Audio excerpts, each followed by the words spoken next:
Hello बच्चों, आज हम बीए फाइनल में नेतृत्व के गुण पढ़ेंगे। कल हमने नेतृत्व की शैलियाँ, तकनीकी, उनके कार्य, ये सब पढ़े। आज हम पढ़ेंगे नेतृत्व के गुण। कौन कौन से गुण हैं नेतृत्व के, इसके बारे में। तो नेतृत्व के गुण में थोड़ा सा परिचय। लोक प्रशासन में किसी भी प्रशासनिक उपक्रम की सफलता उस उपक्रम के प्रबंधकों के नेतृत्व संबंधी गुणों पर निर्भर करती है। यदि उपक्रम में सफल नेतृत्व होता है और उसमें अपेक्षित गुण पाए जाते हैं तो उपक्रम की इच्छित लक्ष्य को प्राप्त किया जा सकता है। फेयोल ने, वैसे अलग अलग सबने अपने नेतृत्व के या नेतृत्व के गुण बताए हैं, लेकिन फेयोल ने बताया है कि स्वास्थ्य एवं शारीरिक स्वास्थ्य या क्षमता होनी चाहिए, समझदारी एवं मानसिक शक्ति होनी चाहिए, नैतिक गुण, समानता, प्रबंधीय योग्यता। उर्वरक ने भी नैतिक के 5 गुण बताए हैं। साहस, इच्छा शक्ति और लचीलापन, लोचशीलता यानी लचीलापन और ज्ञान और ईमानदारी। लेकिन अलग अलग गुण होते हुए भी अलग अलग विचारकों ने कहे, लेकिन विस्तृत रूप से हम नेतृत्व के ये गुण देख सकते हैं। पहला है आत्मविश्वास। आत्मविश्वास जो नेतृत्व करता है, कल हम पढ़ चुके हैं कि जो नेतृत्व करता है यानी जो उनके कार्य होते हैं, उनके अधीनस्थ जो नीचे कार्य कर रहे हैं, उनमें आत्मविश्वास होना चाहिए, तभी नेतृत्व के गुण हो सकते हैं। तो आत्मविश्वास में एक अच्छे नेता में आत्मज्ञान पर आधारित आत्मविश्वास होना चाहिए। इस गुण के द्वारा ही वह अन्य व्यक्तियों के विश्वास को प्राप्त करने में समर्थ हो सकेगा। यानी उनका आत्मविश्वास है अच्छा सा, किसका, जो नेतृत्व कर रहा है, तो आत्मविश्वास होना चाहिए कि हाँ मैं अच्छा ही करूँ। तो उनके आत्मविश्वास होगा तो जो उनके अधीनस्थ कार्य कर रहे हैं, उनके नीचे कार्य कर रहे हैं, उनके भी ऑटोमेटिक आत्मविश्वास आएगा कि नहीं, बहुत अच्छे से कार्य करेंगे। तो इस प्रकार से ये गुण आत्मविश्वास का देखा जाता है। दूसरा है स्फूर्ति एवं सहिष्णुता। स्फूर्ति एवं सहिष्णुता। बर्नार्ड ने स्फूर्ति को शक्ति, चेतना, सजगता का मिश्रण अथवा सहिष्णुता बताया है। एक अच्छे नेता में ये गुण होना चाहिए क्योंकि इसके द्वारा ही वह अधीनस्थ एवं अनुयायियों के संबंध में विचार करने के लिए सक्षम हो पाता है। यह गुण उनके अनुभव एवं ज्ञान में वृद्धि करता है और उसके व्यक्तिगत प्रभाव को भी बढ़ाता है। तो स्फूर्ति होनी चाहिए और सहिष्णुता, ये दोनों बातें, आत्मविश्वास हो गया, स्फूर्ति, काम करने की स्फूर्ति अच्छी होनी चाहिए। ढीला ढाला होगा, कार्य सही ढंग से नहीं कर पाएगा, तो न तो कार्य टाइम पे होगा और नहीं कार्य अच्छे से हो पाएगा। तो स्फूर्ति बहुत ही जरूरी, जो कार्य करे वो स्फूर्ति, और जो नेतृत्व करे वो भी स्फूर्ति दिखाए तो अच्छा रहेंगे।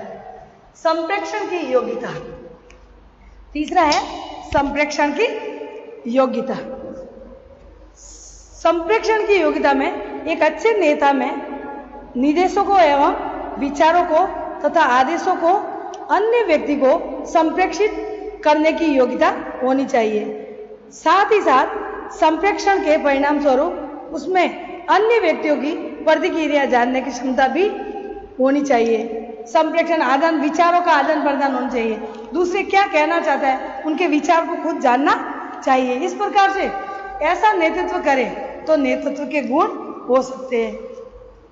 चौथा पॉइंट है सत्यनिष्ठा। ये तो पॉइंट से पता चलता है आपके बच्चों कि सत्यनिष्ठा, सच्चाई का काम ले, सच्चाई से काम ले और निष्ठा से कार्य करे तो वो नेतृत्व गुण समझा जाएगा। नेतृत्व सर्वोत्तम ढंग से उसी समय कार्य करता है जबकि वह सद्भावना, निष्कपटता और सत्यनिष्ठा, नैतिक शुद्धता पर एवं सच्चाई पर आधारित होता है। कहने का मतलब कि सत्यनिष्ठा, वो सच्चाई बोले, नेतृत्व कर रहा है उनके सामने सच्चाई और निष्ठा से, निष्ठा भावना रखे, वो नैतिकता और सद्भावना रखे उनके साथ जो नीचे कार्य कर रहे हैं। तो ये सब उनके विचार होंगे तो नेतृत्व के गुण अच्छे हो सकते हैं और नेतृत्व करना अच्छा हो सकता है। पांचवा है निर्णयकर्ता, निर्णय लेने वाला। निर्णायक में यह गुण नेता में निर्णय लेने के से संबंधित है। प्रत्येक नेता में किसी भी परिस्थिति में निर्णय लेने की क्षमता अवश्य होनी चाहिए, क्योंकि प्रभावशाली निर्णयकर्ता पर भी संगठन की सफलता निर्भर करती है। तो इस प्रकार से बच्चों नेतृत्व के गुण में निर्णय लेने वाला अच्छा होना चाहिए। वो खुद ही निर्णय करे, दूसरों के भरोसे रहे कि आप बताइए निर्णय करो, तो वो सही नेता नहीं कहा जा सकता या सही नेतृत्व नहीं करेगा। वो करेगा जो निर्णय लेने की क्षमता हो उनमें, किसी भी प्रकार से नहीं ये निर्णय होना चाहिए, ये स्टार्ट कर लो काम। तो ऐसा जो निर्णय प्रभावी रूप से ले तो उनके अधीनस्थ जो कार्य कर रहे वो भी खुश होंगे और कार्य अच्छे से हो पाएगा। छठा है प्रोत्साहित करने की योग्यता, यानी एक नेता में अपने अनुयायियों को प्रभावित करने की पर्याप्त योग्यता होनी चाहिए। तो कैसी होनी चाहिए? उत्साहित या प्रोत्साहित करने की। तो प्रोत्साहित पहले कल भी हमने पढ़ा था उनके कार्य में, प्रोत्साहित करने के लिए उनको पुरस्कार देना, उनकी पदोन्नति करना। तो ऐसे उनको पुरस्कार और पदोन्नति करेंगे तो वो उनके अधीनस्थ जो नेतृत्व कर रहा है उनके अधीनस्थ रहने वाले वो प्रोत्साहित होकर अच्छे से कार्य कर पाएगा। तो ये गुण देखा जा सकता है। सातवां है साहस। साहस में एक नेता में उन कार्यों को करने जिन्हें वह ठीक समझता है का नैतिक साहस होना चाहिए। उसे निर्णय लेने और उन निर्णयों के अनुसार कार्य करने में अड़िंग बने रहने के लिए निर्भीक होना चाहिए। फील्ड मार्शल स्लिप का कहना है कि बिना साहस के कोई भी सद्गुण प्रभावी नहीं होते, क्योंकि विश्वास, आशा तथा दया आदि सभी सद्गुण नहीं रह पाते जब तक कि उसका प्रयोग करने के लिए साहस का आश्रय नहीं लिया जाता। तो एक अच्छे नेतृत्व के होने के नाते उनके पास क्या होना चाहिए? उनके पास साहस होना चाहिए। कोई भी बात करने के लिए हिम्मत रखनी चाहिए। अगर साहस होगा तो वो अच्छे से कार्य कर पाएगा, वो आगे भी जवाब दे पाएगा। लेकिन डरपोक होगा तो उनका कार्य अच्छे से नहीं हो पाएगा। इस प्रकार से बच्चों ये 7 पॉइंट हुए। 8वां है विचारों में लचीलापन। उनके विचारों में लचीलापन होना चाहिए। तीव्र गति से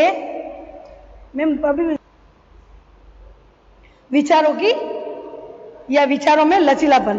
तीव्र गति से परिवर्तनशील सामाजिक आर्थिक वातावरण में एक नेता में लचीलापन होता है।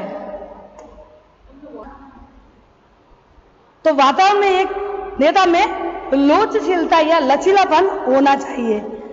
परिस्थितियों के बदलने पर उसमें अपने विचारों में परिवर्तन करने की क्षमता होनी चाहिए। इस प्रकार से विचारों में परिवर्तनशील, विचारों में लचीलापन होगा, यानी कोई भी कठोर रूप से कोई भी कार्य नहीं दे तो फिर बाद में वो उनका नेतृत्व अच्छा हो सकता है। नहीं तो डरा धमका के कार्य करवाना उनके अधीनस्थों के साथ, तो वो सही नेता नहीं कहा जा सकता, उनके गुण नहीं कहे जा सकते। 9वां है उत्तरदायित्व। एक अच्छे नेता में उत्तरदायित्व को निभाने की क्षमता भी होनी चाहिए। अपने उत्तरदायित्व को वहन करने में ही वह अपनी नैतिक कर्तव्यों को पूरा कर सकता है। यानी उनका उत्तरदायित्व क्या है कि कार्य अच्छा हो, सफल हो, और तारीफ जो उनके कार्य कर रहे हैं जो अधीनस्थ उनकी भी तारीफ हो और कार्य सफलतापूर्वक हो। तो उनका वो एक उत्तरदायित्व रखना चाहिए कि उनका उत्तरदायित्व है कि अच्छे से कार्य हो सके। 10वां है अनुभूति। एक नेता में दूसरे व्यक्तियों की भावनाओं, जिज्ञासाओं, हितों तथा परिस्थितियों को समझने एवं अनुभव करने की क्षमता होनी चाहिए। एक अच्छा नेता वही माना जाता है जो अपने अधीनस्थों की भावनाओं के अनुरूप कार्य करता है। लोग ऐसे नेता के आदेशों का पालन करते हैं जिसके निर्देशानुसार अपना कार्य स्वेच्छा से करने के लिए तत्पर हो। यानी ऐसी अनुभूति हो कि वो अपना कार्य खुद ही कर ले। इस प्रकार से बच्चों ऐसा अनुभूति हो कि वो क्षमता रखे, ऐसा अनुभव कि वो काम देते ही उनके आदेशों का पालन करे। कब करेगा? वो अच्छे से कार्य कर पाएगा, अपने इच्छा पे छोड़ देगा, तभी वो अच्छे से कार्य कर पाएगा। 11वां है समझदारी। एक नेता अपने अनुयायियों से अधिक समझदार होना चाहिए, जिससे उन्हें उचित मार्गदर्शन दे और अपेक्षित लक्ष्यों की पूर्ति करा सके। यानी समझदार होना चाहिए, वो दूसरों को भी राय दे सके, और समझदार होगा तभी वो अच्छे से निर्णय ले लेगा। लास्ट है 12वां है अच्छा निर्णय। एक अच्छे नेता में भविष्य के संदर्भ में सोचने समझने की क्षमता होनी चाहिए, जिसमें से वह भविष्य की किए गए समस्या को समाधान के लिए अच्छे निर्णय ले सके। इस प्रकार से बच्चों ये 12 पॉइंट आपके ये इनके गुण अनिवार्य और आंतरिक गुण भी बताए उन्होंने कि अनिवार्य कुछ गुण तो होते ही हैं शुरू में ही, जैसे कि साहस, दूरदर्शिता अनिवार्य गुण में आ जाते हैं। इस प्रकार से बच्चों ये 12 पॉइंट आपके नेतृत्व के गुण में आगे हम कल पढ़ेंगे। ठीक है, बाय। हेलो बच्चों, आज हम बीए फाइनल में प्रशासन में निर्णय निर्माण इनके बारे में पढ़ेंगे। उनका अर्थ, परिभाषा और निर्णय के लक्षण पढ़ेंगे। तो शुरुआत थोड़ा सा परिचय। एक प्रबंधक का महत्वपूर्ण कार्य निर्णय लेना है। पीटर ड्रकन का इस संबंध में यह विचार है कि प्रबंधक को कुछ भी करता है निर्णय के द्वारा ही करता है। हम जानते हैं कि प्रशासकों को दिन प्रतिदिन अनेक कार्य करने पड़ते हैं और इन कार्यों को करने के लिए उनके पास अनेक विकल्प होते हैं। इन विकल्पों में से सर्वोत्तम विकल्प कौन सा होता है, इसका निर्धारण करना, निर्णय लेना है। टेरी ने भी इस संबंध में कहा है कि प्रशासकों को प्रबंधकों का जीवन ही निर्णय लेना है। टेरी के शब्दों में यदि प्रशासन की कोई सार्वभौमिक पहचान है तो वह उसका निर्णय है। व्यक्ति हम अपनी बातों प्रशासन को छोड़ देना और अपनी खुद की बातें भी कहें तो एक निर्णय बहुत ही महत्वपूर्ण भूमिका निभाता है। निर्णय हमने अच्छा लिया तो घर परिवार सब अच्छा हो। तो इसी तरीके से प्रशासन में भी निर्णय अच्छा हो तो समझो वो कार्य अच्छा होगा। अब निर्णय का अर्थ और परिभाषा। निर्णय का शाब्दिक अर्थ अंतिम परिणाम तक पहुंचने से लगाया जाता है। यानी निर्णय लेने के बाद पता चल जाता है कि अब हम इस कार्य के लिए अंतिम जगह पर पहुंच गए, जबकि व्यवहारिक दृष्टिकोण से इसका से निष्कर्ष पर पहुंचने से है। वेबस्टर शब्दकोश के अनुसार निर्णय लेने से आशय अपनी मस्तिष्क में सम्मति तथा कार्यवाही के तरीके निर्धारण करना। Doctor JC. ग्लोबर कहते हैं कि चुने हुए विकल्पों में से किसी एक के संबंध में निर्णय करना ही निर्णयन है।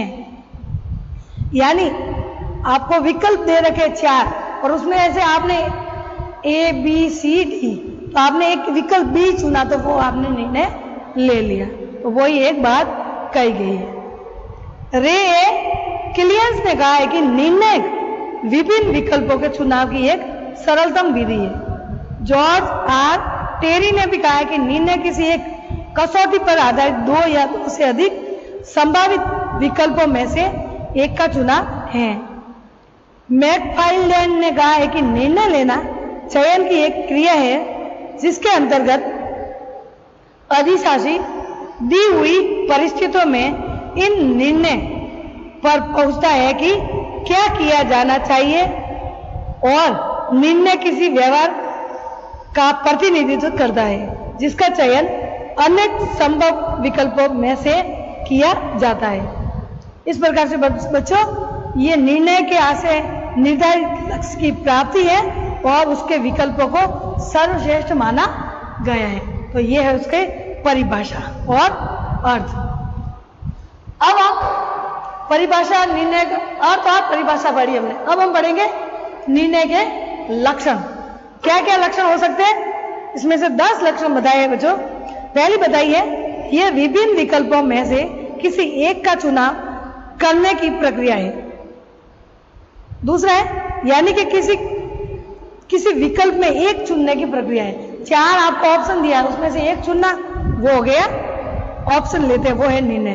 दूसरा बताया है उपलब्ध विकल्पों में से सर्वोत्तम विकल्प के चुनाव की पूर्ण स्वतंत्रता होती है। किसी भी बाहरी तत्व का हस्तक्षेप इसके चुनाव में नहीं होता है, यानी उनका चुनाव पूर्ण स्वतंत्रता होती है। 4 में से 10 में से किसी में से एक चुना और वो चुन लिया गया तो वो स्वतंत्र होता है कि कोई भी बात उसमें से चुन सकते हो। तो ये भी एक, और दूसरे कोई भी हस्तक्षेप नहीं करेगा, यानी बाहरी कोई भी हस्तक्षेप नहीं करेगा, निर्णय वो खुद लेगा। दबाव में आके लिया हुआ निर्णय कभी भी सही नहीं लिया जा सकता। तीसरा इसने बताया ये मूल रूप से एक मानवीय प्रक्रिया है, यानी मूल रूप से क्या है, एक मानवीय प्रक्रिया है। मानव के लिए प्रक्रिया है कि उनके चुनने का एक मौका मिला है, तो ये प्रक्रिया होगी। 3-4 ऑप्शन हो गए तो एक चुनेगा तो ये निर्णय ले सकते हैं। चौथा है ये एक बौद्धिक कार्य है, बौद्धिक यानी बुद्धि का कार्य, ये एक बुद्धि वालों का कार्य है। क्यों? क्योंकि बुद्धि द्वारा ही निर्णय लिया जाता है। इसमें उन सभी कार्यों को सम्मिलित किया जाता है जो किसी विकल्प का अंतिम रूप से चयन किया जाने से पूर्व करने की जरूरी है। यानी ये एक ऐसी प्रक्रिया है, ऐसा कार्य है जिसमें विकल्प का अंतिम रूप से चयन किया जाए और पूर्व करने जरूरी है। उसमें पूर्व लेना, निर्णय लेने के बाद पूर्व करना कि हाँ वास्तव में मैंने ये निर्णय लिया, ये तीसरा बहुत ही सही है, और इस निर्णय के आधार पर आगे से कार्य किए जाए। छठा लक्षण बताया है ये वह केंद्र बिंदु है जहां पर की योजनाओं, नीतियों तथा उद्देश्यों का सही चुनाव किया जा सके। कहने का मतलब ये वो निर्णय है या वो केंद्र बिंदु है जो योजनाएं, नीतियां और उद्देश्य के सही चुनावों को लिया जाए। यानी इसके जो निर्णय लेगा तो उसकी योजना देखी जाएगी, फिर नीतियां देखी जाएगी, फिर उद्देश्य उनके देखे जाएंगे। इन तीनों बातों को देखने के बाद जो निर्णय लिया जाएगा वही निर्णय सही लिया जाएगा। 7वां है ये प्रशासक की एक सार्वभौमिक पहचान है, यानी जो प्रशासन है उनका सार्वभौमिक पहचान है, वो सभी के लिए निर्णय लेना है। लोक प्रशासन में ये है कि सभी के लिए सार्वभौमिक, सभी के लिए, क्योंकि व्यक्ति के कल्याण के लिए या सारे समाज के कल्याण के लिए या जनता के कल्याण के लिए कार्य किए जा रहे हैं, तो प्रशासन एक सार्वभौमिक पहचान बनाता है कि उन्होंने बहुत सारे लोग तारीफ करें कि वाह क्या निर्णय लिया प्रशासन ने, बहुत अच्छा कार्य किया, ये हमारी समस्या थी और कब से आ रही है, ये निर्णय लेकर उन्होंने हमारे समस्या का समाधान कर लिया। 8वां है विवादों के समाधान की एक प्रक्रिया के रूप में ये कार्य करता है। यानी कोई विवाद हो, यानी विवादों का समाधान की एक प्रक्रिया का कार्य है। यानी विवाद हो रहा है निर्णय के बीच में, निर्णय लेने में, ये नहीं ये हो सकता है, ये नहीं हो सकता है, तो लास्ट में वो जो प्रशासन अधिकारी है वो लास्ट में विवादों का समाधान करके कार्य करने के लिए निर्णय लिया जाता है कि बस अब यही करना, आप किसी की राय नहीं ली जाएगी, ये कार्य होके रहेगा। तो इस प्रकार से विवादों के समाधान के लिए ये एक प्रक्रिया है निर्णय लेना। 9वां है निर्णय नकारात्मक भी हो सकता है या निर्णय न लेने की इच्छा की भी एक निर्णय हो सकता है। यानी सकारात्मक भी हो सकता है और नकारात्मक। तो निर्णय लेने वाला कैसा, सकारात्मक भी निर्णय ले सकता है और नकारात्मक भी ले सकता है। वो अपने व्यक्तित्व, वो व्यक्ति जो अधिकारी निर्णय ले रहे हैं तो अपना व्यक्तित्व के ऊपर है। अगर उन्होंने नकारात्मक निर्णय ले लिया तो वो सफल नहीं होगा, जनता भी उनका विरोध करेगी।